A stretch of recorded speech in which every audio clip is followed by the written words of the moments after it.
આણંદના પેટલાદ તાલુકાના ધર્મજ ગામે પાણીજન્ય રોગચાળો ફેલાયો। પીવાના પાણીની પાઇપલાઇનમાં ગંદા પાણી ભળતા કમળાએ દેખા દીધી। અત્યાર સુધી સત્તાવાર રીતે 31 જેટલા કેસ નોંધાયા છે, જ્યારે બિનસત્તાવાર રીતે કમળાના કેસનો આંકડો 100થી વધુ હોવાનું ચર્ચાઈ રહ્યું છે।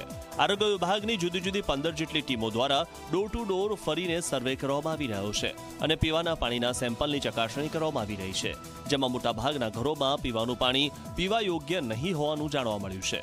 ધર્મજ ગામના ભોઈવાસ, અક્ષરનગર, વાડી ચોક, મોટી ફળી, નવી ઓડ સહિતના વિસ્તારોમાં પીવાના પાણીની લાઇનમાં લીકેજ હોવાના કારણે પીવાના પાણીની પાઇપલાઇનમાં દૂષિત પાણી ભળ્યું છે। મારી બેન છે ખુશી ઠાકોર, ધર્મજ ગામના રહેવાસી છે।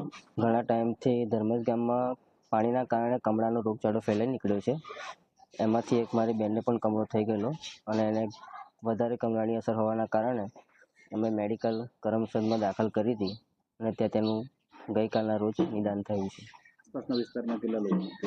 આસપાસના રોગમાં ઘણા બધા વિસ્તાર છે। અમારા આ ફરિયામાં જ 7 થી 8 કેસ છે। ધર્મજ ગામમાં અત્યારે કમળાનો રોગચાળો બહુ ફેલી નીકળ્યો છે। અત્યારે આરોગ્ય કેન્દ્રવાળા અમારા ધર્મજમાં આવીને ઘરે ઘરે ફરીને રોગચાળા માટે અમને હેલ્પ કરે છે, ક્રોલીનની ગોળીઓ આપે છે। કેટલા દર્દીઓ છે અહીંયા 31 જેટલા કેસ જોવામાં આવ્યા છે। અહીંયા સીએચસી ધર્મજ ખાતે તમામ દર્દીઓના સ્ક્રીનિંગ, સારવાર, લેબોરેટરી તપાસની વ્યવસ્થા પણ કરવામાં આવી છે અને અહીંયા અલગથી પણ તબીબોને નિમણૂક આપવામાં આવેલી છે।